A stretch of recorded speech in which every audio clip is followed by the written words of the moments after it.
अब बड़ा गूढ़ प्रसंग है चीर हरण लीला। यह है सन्यास लीला।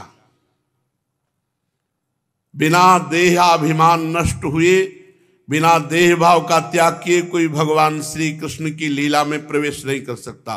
पांचों भूले देह शुद्धि, छठे भावना रास की। ये देह शुद्धि विस्मरण, देह आध्यास का सन्यास है। हेमंत ऋतु है, गोपियां मार्गशीर्ष में नंद बाबा के ब्रज की कुमारियां कात्यायनी देवी की पूजा और व्रत करने लगी। रोज सुबह यमुना स्नान ब्रह्म मुहूर्त में करना, फिर बालू की मूर्ति बनाकर कात्यायनी देवी की पूजा करना और व्रत रहना, केवल हविष्यान्न। वो कुमारियां पूर्व दिशा में जो ही लालिमा होती यमुना जल में स्नान के लिए कंठ तक पहुंच जाती, स्नान करती। ये अगहन ही तो चल रहा है, अगहन मास ही चल रहा है। इसी मास में मार्गशीर्ष कहते हैं इसे, अगहन का महीना, हेमंत ऋतु, क्योंकि कार्तिक के बाद अगहन ही आता है। वे कुमारियां देवी की बालुकामयी मूर्ति बनाकर चंदन फूलों के हार, भांति भांति के नैवेद्य, धूप, दीप, ये सब भेंट, पल्लव, फल, चावल सब पूजा करती और फिर प्रार्थना करती। कात्यायनी महामाये महायोगिन्यधीश्वरी, हे कात्यायनी, हे महामाये, हे महायोगिनी, हे सर्वशक्ति समन्वित सबकी स्वामिनी, हम आपसे इस सेवा के बदले में, व्रत के बदले में एक फल मांगती हैं। और वो फल क्या हो? नंद गोप सुतम देवी पतिम में कुरुते नमः इति मंत्रम जपन्त्यस्ता पूजाम चक्रुः कुमारिकः। सब कुमारी हैं, नौ किशोर अवस्था है और सब एक साथ जाती, किसी को ईर्ष्या नहीं है। भगवत मार्ग में ये नहीं होता, ईर्ष्या नहीं होती, सब एक साथ जाती, सबका एक ही उद्देश्य है श्री कृष्ण। सब प्रेम से यमुना स्नान करती हैं, पर एक त्रुटि है साधना में। अभी 9 किशोरी बच्चे हैं, सब निर्वस्त्र स्नान करते हैं, क्योंकि ब्रह्म मुहूर्त अंधेरा छाया रहता है, सब अपने अपने कपड़े उतारे निर्वस्त्र स्नान। ये साधना में त्रुटि है। धारा जी में निर्वस्त्र स्नान करना निषेध है। सब एक ही मंत्र जपती हैं, नंद गोप सुतम देवी पतिम में कुरुते नमः, नंद गोप सुतम देवी पतिम में कुरुते नमः, ये सब मंत्र जपती हैं। सब कात्यायनी महामाये महायोगिन्यधीश्वरी आराधना करती हैं। और सब कुमारियों के हृदय में एक ही बात है, नंद नंदन मेरे पति हों। सब प्राण न्योछावर किए हैं नंद नंदन पर। महीना पूरा हुआ व्रत, पूरे महीने व्रत, कात्यायनी पूजा और नंद गोप सुतम देवी पतिम में कुरुते नमः, इस मंत्र का जप प्रतिदिन उषा काल में सब सखियां एकत्रित होती हैं और सब श्री कृष्ण का गुणगान करते हुए यमुना स्नान, फिर कात्यायनी देवी की पूजा, पूरा नियम है। और पास में ही एक कदम्ब का वृक्ष था, यमुना के पावन तट पर। वो अपने अपने वस्त्र से उतार के रख दिए। देखो यहां क्यों परमहंस जी कह रहे हैं, क्योंकि लीला विचित्र है, इसलिए पहले बता रहे कि है कौन। बोले सनकादि योगियों और भगवान शंकर आदि योगेश्वरों के भी परम गुरु ईश्वर हैं।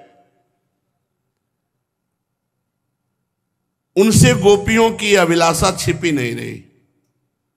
कितने वर्ष के हैं भगवान इस समय?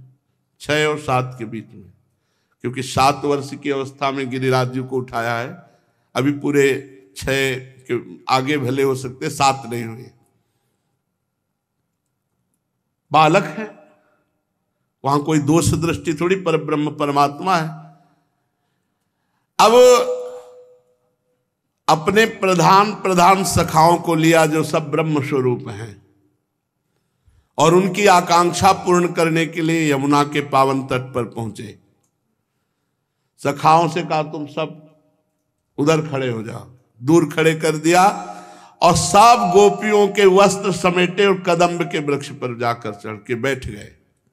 सब गोपियां यहां तक स्नान करने की पद्धति, कम से कम ना भी तो डूब जाए इतना धाराजों में जाना चाहिए, और कंठ तक तो सिद्ध बात है, लेकिन तैरना ना आवे तो कंठ तक के लिए मत जाना, नहीं तो अपना नजदीक ही डुबकी लगा ले जितने में। तैरना नहीं आता तो क्या होगा। अब भगवान हंसते हुए समस्त वस्त्र लिए और कदम्ब के वृक्ष पे बैठ गए। जब गोपिकाएं स्नान करके दृष्टि डाली तो किनारे वस्त्र नहीं, तब सब एक दूसरे की तरफ देखी। भगवान ने कहा वस्त्र यहां हैं, मैं मजाक नहीं कर रहा हूं, हंसी मजाक नहीं कर रहा हूं। तुम लोग व्रत करते करते दुबली हो गई हो, लेकिन तुम्हारी त्रुटि हो रही है। उस त्रुटि का मार्जन करने के लिए कह रहा हूं, सब निकलो और यहां आओ और फिर वस्त्र ले। देखो मेरे सखा ग्वाल बाल सब जानते हैं कि मैंने कभी मजाक में भी असत्य भाषण नहीं किया। सुंदरियों, तुम कहती हो कि हम तुम्हारी दासी हैं, तो हमारी आज्ञा का पालन करो, सब बाहर निकलो और वस्त्र लो। भगवान की ये विनोद भरी बात सुनकर गोपियां तो प्रेम में डूब गईं। तनिक सकुचाकर एक दूसरे की ओर देखने लगी और बोली श्री कृष्ण की आज्ञा, इसलिए तुरंत सब बाहर निकलो। भगवान हंसी हंसी में उनके देह भाव का नाश कर रहे हैं। उनके विनोद से कुमारियों का चित्त भगवान में और न्यौछावर हो गया। ठंडा जल कंठ तक डूबी, शरीर थर थर कांप रहा था। उनमें एक ने कहा रुको, हम बात करते हैं। श्री कृष्ण, ऐसी अनीति मत करो। हम जानती कि तुम नंद बाबा के लाडले लाल हो, हमारे प्यारे हो, सारे ब्रजवासियों के प्राण हो तुम, पर देख रहे हो ना हम जाड़े में ठिठुर रही हैं, हमारे वस्त्र दे जाओ। यहां श्याम सुंदर, श्याम सुंदर ते दास्यः करवाम तवोदितम देहि वासांच धर्मज्ञ नो चेद राज्ञ ब्रुवामहे। श्याम सुंदर, तुम जानते हो कि हम तुम्हारी दासियां हैं, तुम जो आज्ञा करोगे हम पालन करेंगे। तुम धर्म का मर्म भली भांति जानते हो, हमारे वस्त्र दे दो, नहीं तुम बाबा से शिकायत करेंगे जाके, नंद बाबा से। भगवान ने कहा कि कुमारियों, तुम पवित्र हो, तुम प्रेम से युक्त हो। देखो, जब तुमने कह दिया कि हम तुम्हारी दासी हैं तो हमारी आज्ञा का पालन करो, सब निकलो और अपने अपने वस्त्र ले जाओ। परीक्षित कुमारियां ठंड से ठिठुर रही थी, भगवान की बात सुनी, सब बाहर निकली। भगवान ने वस्त्र उठाए और कंधे पर रख लिए कि आज से तुम्हारा भार मैं स्वीकार करता हूं। देखो, ये बाहरी दृष्टि से मत देखना इस लीला को, बहुत उत्तम कोटि की देहातीत स्थिति पहुंचाने वाली लीला है। भगवान ने वस्त्र कंधे पे रख लिए और मुस्कुराते हुए बोले, गोपियों, तुमने जो व्रत किया था अच्छी तरह निभाया, पर वस्त्रहीन होकर यमुना में स्नान करने से तुम्हारी व्रत में त्रुटि हो गई, अपराध बन गया, यमुना जी का अपराध बन गया। अतः इस दोष के लिए हाथ जोड़ो, सिर पर लगाकर यमुना जी को प्रणाम करो, वरुण देवता को प्रणाम करो, अभी वस्त्र ले लो। भगवान श्री कृष्ण की बात सुनकर कुमारियों ने तत्काल आज्ञा का पालन किया। पर यमुना जी को प्रणाम नहीं किया, वरुण जी को प्रणाम नहीं किया, श्री कृष्ण को प्रणाम किया और कहा, हे श्री कृष्ण, आपके प्रणाम मात्र से समस्त अपराधों का मार्जन हो जाता है। देखो गोपियां जानती हैं श्री कृष्ण कौन है, परब्रह्म परमात्मा। बहुत हृदय में करुणा भगवान श्री कृष्ण के हृदय में उमड़ी, पर गोपिकाओं के हृदय में तनिक भी रोष नहीं हुआ कि हमारे कपड़े हटा लिए और ऐसा ऐसा। भगवान ने समस्त गोपियों को वस्त्र दिए, वो वस्त्र धारण किए। अब वो सब भगवान की तरफ प्रेम भरी चितवन से देख रहे हैं। भगवान श्री कृष्ण ने कहा, तुमने जो हमारे चरण कमल स्पर्श करने की कामना से व्रत किया, तुम्हारे जीवन का एक संकल्प है श्री कृष्ण, तो मेरी प्रेयसी कुमारियों, तुम्हारी पूजा सफल हुई। मैं तुम्हारी अभिलाषा का अनुमोदन करता हूं, तुम्हारा संकल्प पूरा हुआ। जिन्होंने अपना मन प्राण तन मुझे समर्पित कर दिए हैं, उनके मन या इंद्रियां उनको कभी सांसारिक भोगों में नहीं ले जा सकती। ठीक जैसे भुने हुए या उबले हुए अन्न में अंकुरण नहीं होता, ऐसे मेरे साक्षात्कार किए हुए भक्त के हृदय में काम आदि दोष नहीं रहते। ऊसर बरसई तृण नहीं जामा, संत हृदय जिमि उपज न कामा। इसलिए कुमारियों, तुम सिद्ध हो गए, जाओ, अब तुम्हारा पांच भौतिक शरीर नहीं, ये चिदानंदमय है। आने वाली शरद ऋतु की रात्रियों में मेरे साथ विहार करोगी। हे देवियों, तुम्हारा व्रत पूरा हुआ, कात्यायनी देवी की आराधना पूरी हुई, तुम सब हमको प्राप्त करोगी आने वाली शरद रात्रि में अद्भुत रास। ये सच्चिदानंद घन भगवान की दिव्य मधुर रसमयी लीला, ये चिन्मय लीला है। ये सच्चिदानंदमय भगवान की चिन्मय स्तर में लीला हुआ करती है। प्राकृतिक भाव इसमें मत लगाना।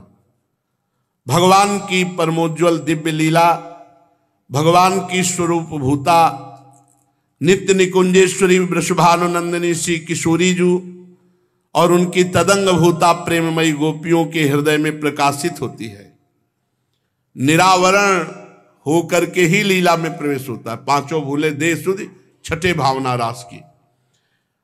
भगवान के जन्म कर्म सभी दिव्य हैं, परंतु ब्रज लीला इसमें सबका अधिकार नहीं। उसमें भी ब्रज निकुंज लीला, ये तो और गुप्त, और उसमें केवल निकुंज लीला, ये तो सहचरियों के साथ होने वाली दिव्याति दिव्य सर्वगृहितम है। इसलिए अंतरंग लीला है ये चीरहरण। इसे ये न समझा जाए, बाहरी बातों में न लाया जाए।